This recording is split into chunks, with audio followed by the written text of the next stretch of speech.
it's not to my real Facebook page. It's to my the business page. So give them no damage. So excited. I'm so excited, y'all. I'm tickled for real. Y'all know my personality. But yeah, so make sure the speakers are working. So you might have to. I don't think you gotta really hold them or anything. I'm a hold this one. Yesterday, me and them played with them and they work like just fine. If you don't hold them, I don't know.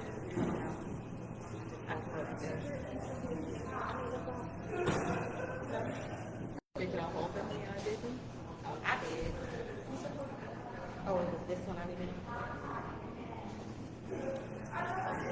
My mouth. So do I need to hold it? Or just snap it? So just make sure you're speaking loud enough into it and it is on. I think I cut yours on myself. They both green. Okay. Well, we are here at Vibes Coffee Shop, and I'm sitting here. I got Jasmine here with me. JP, this is my friend. This is my sister. She walked with me through a lot of what I wrote about in this book. So I wanted to. I prayed on it for. I told y'all I pray before I do everything these days because I learned when I don't, I just run out real bad, and then I got to start over again. Eventually, I come back praying. So, starting with prayer first. So I was like, God, I need to know who's going to interview me, who is the best person. And then I'm like, you know what? Who better than somebody that knows my sensitive areas? Somebody who knows when I'm gonna cry and she knows what not to ask or to ask. Or, you know, somebody who understands my best interest. Someone who has read the whole book and you know, can speak to what it is that we are going to discuss here today. So we're going to go ahead and get, I have notes, but I'm going to try not to read specifically off of them. And again, for those of you who are watching the video and the tape-in, I shared with the people that are here with me, I invited just a handful of people that I feel that, you know, have my best interests at heart, people who I've reached out to before for just advice, for just in vulnerable moments, people who know the real me, and people who I think will be able to have some good takeaways from what we're talking about in this book. So like I said, it's going to be a discussion. The book is called To Love and Leadership. It's the last book that I published, and yeah, we'll go ahead and we'll get started. Hey, y'all. Hey, girl. Hey, girl. Hey, girl. So as she said, I did read the book. She read all 20 chapters in one sitting after working, what was it, 13 hours? She worked 13 hours. 12 in a row. And went home and read all 20 chapters. So that tells you it's worth reading. Okay. I wanted to read it because I wanted to be like authentic. I wanted it to be something that I read. Like, I'm not gonna sit here and interview somebody about something that I don't know a single thing going on inside. So for me, it was important to read the book so that I could sit with it, so that I could ask questions based off of the book. My favorite chapter is chapter 14. Aww. That's my favorite chapter. You got a favorite chapter? Chapter 14. Is that the one you told me go back and read? Oh, I was having a moment, y'all. I was going through life and stressed out, going through just little heartaches and pains, and I was like, Jasmine was like, girl, go read her own book. She was like, go to chapter 14. And I was like, I'm not reading that book. Like, you don't understand. Like, you don't understand what I'm going through. And I read it, and I was like, girl, listen to yourself. You wrote that. But it's hard. Even when it comes from you, I told the people that are here, I said ignorance is bliss. You know, when you get clarity, pain comes with clarity, and then when you're called to something, it's like there's a cost. You have to surrender and give up what you knew to be true to accept, you know, what God told you to do. That's not always easy. Okay, so for those who haven't read the book yet, who are thinking about reading the book, who are thinking about buying the book, like, who is this book aimed towards? Like, I'm walking in the bookstore, who should stop and read this book? Okay. you should read this book. I'm not even gonna read it.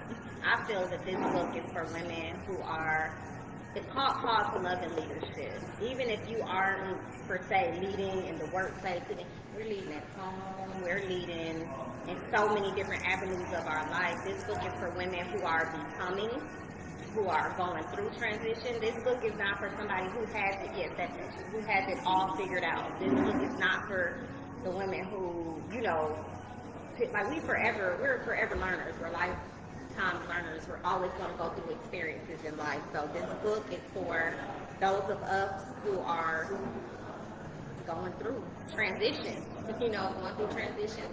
Those of us who don't know, who are trying to discover our identity. Those of us who are heavy burdened in the roles that we live and we play. Some of us are in the role of nurse, mother, wife, like all the different roles and the hats you wear. Those who that defines them. This book is for you so that you can discover what truly defines you, so that you can speak to who you were before life decided to define you. We have everything that we need in life. We already have. We're born with it. God put everything we need in us. This is for women who need to remember what did God even put in me. I had to remember that, y'all. I literally had to remember. I started off writing this book. I had a deadline. Y'all want to make God laugh? Tell him what you about to do, right? I had a deadline. That wasn't a question. Okay, let's go. So I had a deadline. February 28th, I was going to publish this book because I had my event February 28th. So I was like, I'm going to announce it at the event. It's going to be for sale at the event because I felt it was going to have a whole different spin to it. Call to Love and Leadership. I was going to be a whole expert, y'all. Like, I was going to speak to what it means to be called to love because I had a man. I had my honey for my mind. I was in a whole premarital relationship, y'all. I had a man. I was in my role in my job. I was like, girl, you a real leader. You running the whole Western New York. Like, write the blueprint. Tell the people how it's done, okay? That's how I started off. And I was going to tell all of that was going to be disclosed by February 28th.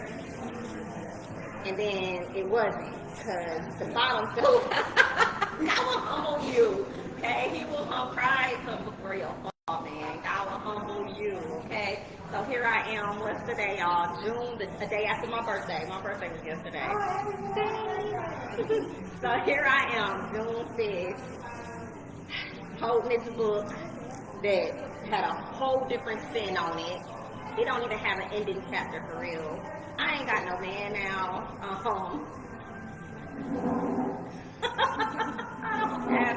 I'm not married. I don't have the ring that I just knew that I was going to have. Like the back page was going to be me holding my ring. Like this was part. Yeah. And God was like, okay, I no longer am in the same role, but my entire position changed. I ended up now being managed by something totally different than I expected. I'm not even able to, I felt like I wasn't able to walk into my true authority as a leadership that most of y'all know I have, you know. That's what I do. I love being a leader, but June 5th is different. God showed me what love isn't. If you want to do something, God calls you to something. I told y'all it's a cost. God showed me what love wasn't. He showed me what leadership wasn't. And I was like, never mind, I don't even want to write the book no more if you're going to do it that way, because I had it all figured out. You didn't have to do me like that. I'm still feeling some way about it, y'all. But, yeah, we lost one, it's fine. But he didn't have to do me that way. But he truly showed me what love isn't, what leadership isn't, and the testimony of how I came to that is in here. Okay. So, speaking about God, basically opening up the bottle. Opening the bottle. That sounds right. That sounds right. All right, let's open the bottle. Open up the bottle. What was the most difficult part about writing the book? Okay, the most difficult part, living the book was the most difficult part, but the specific chapter, the things that God wanted me to strengthen, the gifts he gave me that I should have been working on and doing. Like the things that I should have been doing, I didn't do because I was spending the whole day making a grocery list, scrolling through TikTok, trying to find the best recipe. You know, I'm glad that, you know, it did. I mean, it fed my household, fed him. We were happy about it. And I mean, it was beautiful when it did happen. I love, you know, being able to do something for him that he enjoyed. But that was not, I did not have to perform. It should have been freely given. But here I was in a situation and I felt like I had to perform because, I mean, that's how it was presented to me.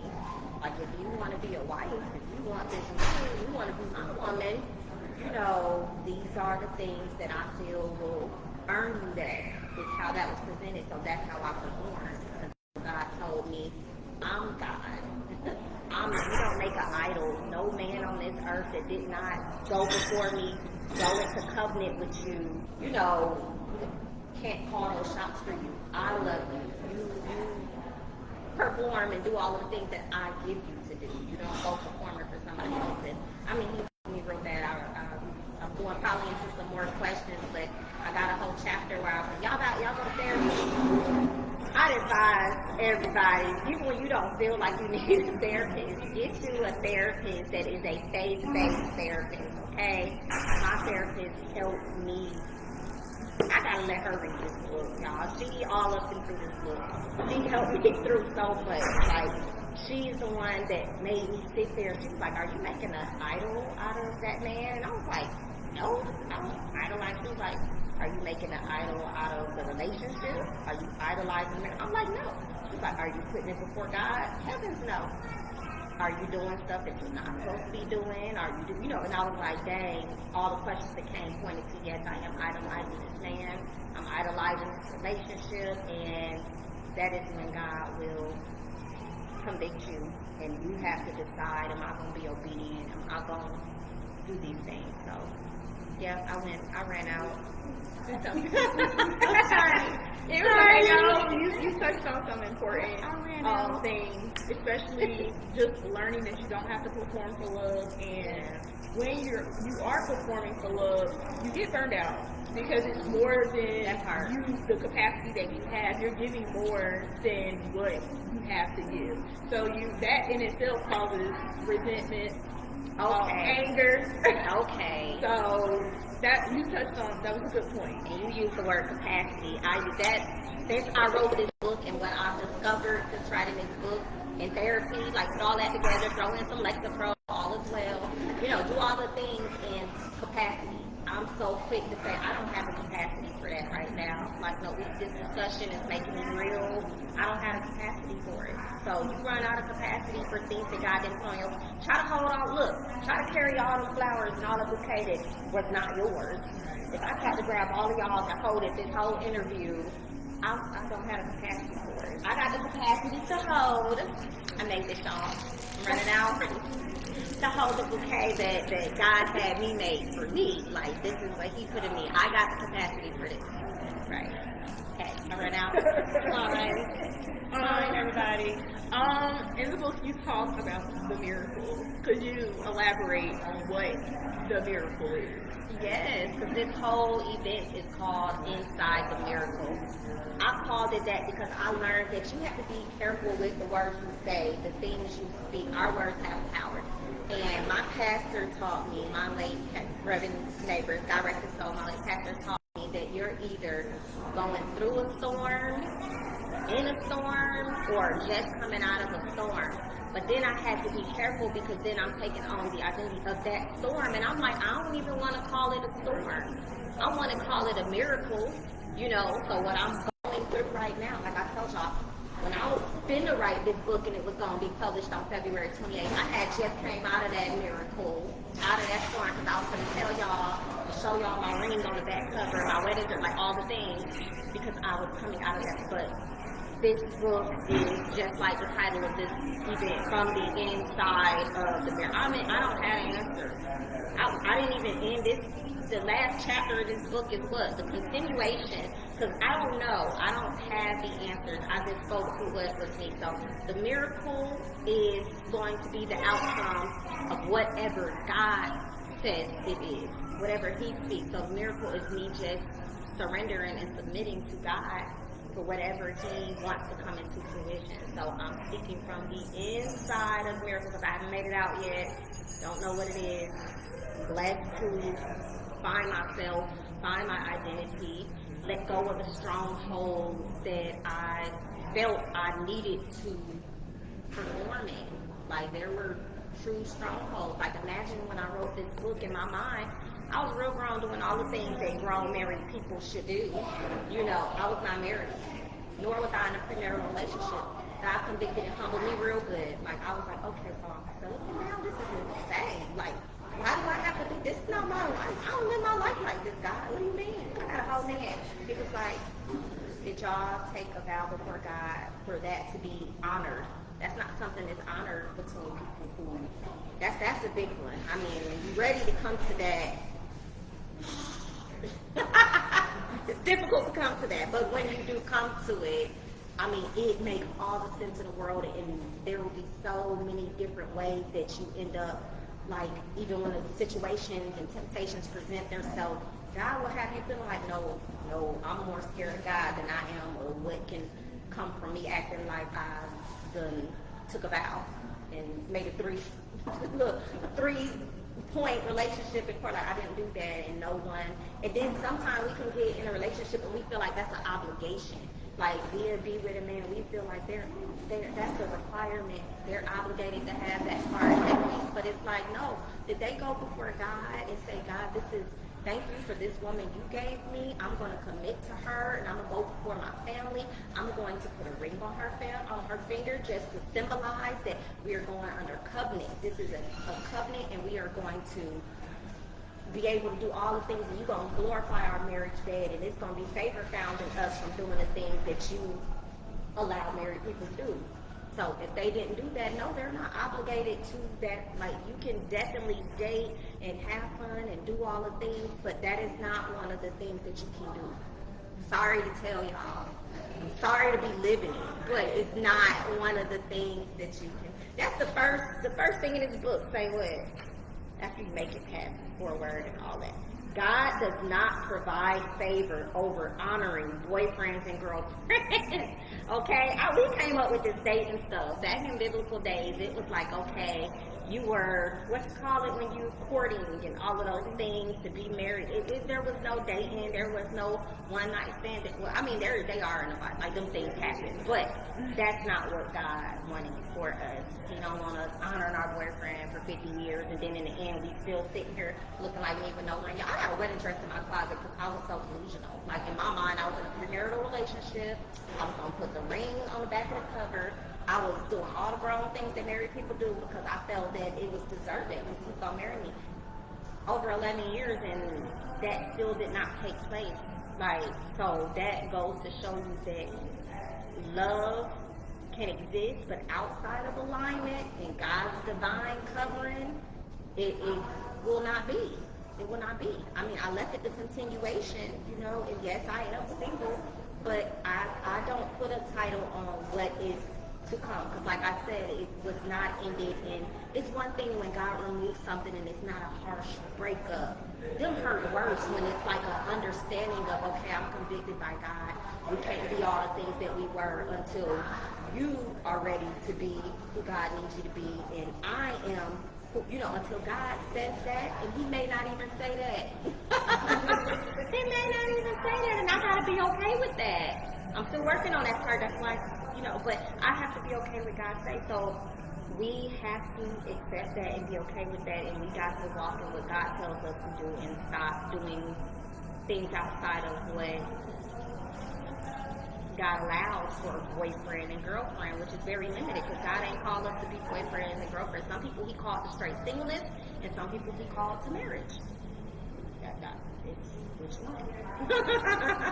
There wasn't no boyfriend and girlfriend for 10 years. It's like, no, that's not. That's not. He called me to be a wife. He called me to be a wife. If you like it, then you should have put a ring on it. Don't get me in trouble.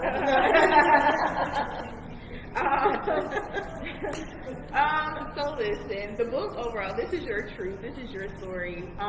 So I know you poured a lot into it emotionally, but out of all of the chapters, I know you said the chapters with your daughters, that was the hardest.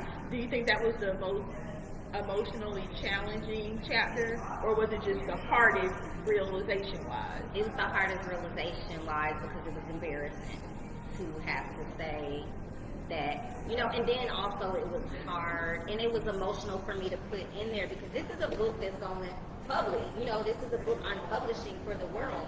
And like I said, there is no bad blood. I still love the person that I was in a relationship with to this day. You know, always will. So for me to put into a book, you know, knowing that my daughters love this person, my children love him, care about him, but for them to call out and say that I don't love that for you in this season because I don't think that was hard to put in there because I can only imagine, you know, you still care about somebody's feelings and their emotions. So I'm like, I can imagine how reading that made him feel. He probably, well, it might have convicted him. It might have made him go talk to God and be like, God, you know, I mean, because sometimes I'm hoping that's what happened, but I can't speak to that. What I can say is it was hard to put in there emotion-wise because I consider how it may make him feel to read that and know that somebody that he's been, you know, in a family-knit situation with for all this time did not view our being together as a good thing right now. Like they saw my mother and you together, and what you bring my mother is shrinking her. The value that you're adding to her life is making her quiet, shrink, not speak up about things that she knows. You know, she can have all the right answers and she can speak it, yet, I mean, she'll be left looking dumb when you be like, you know, that's not what you know, it's that was hard to put in that book. So yes, it was hard emotion-wise. What is the lesson that you, out of all the lessons, there were many lessons in the book, but which lesson do you think took you the hardest and the longest time to learn? I know the answer to this question, but you do tell me. I don't know. Look, no. Okay. My lesson that was the hardest to learn. I wasn't tired enough. I got my friend, my sister Sam. Like whenever I come to her and I be like, "Girl, this happened," and she be like, "Girl, you ain't tired enough yet. You ain't tired." I'm like, "No, but I'm so mad. I can't believe this happened with us." And I'm for real. Nah, you ain't tired enough. You will be pouring your heart out. Looking for some empathy. We feed into each other real bad. Like yeah, it's bad. Like, but when you reach out to her and be like, yeah, like tell me I'm right. You ain't tired enough. You're not getting it. She's like, you ain't tired enough yet. And you will leave it alone. You get so angry. I be like, I am tired. I'm done this time. Yes. She gonna tell me. My biggest lesson that I had to learn was when God say, not right now, stop. Not right now. I'm like, but what do you mean not right now? Like, no, I did for 10 years. You can't take this. I did this for 10 years.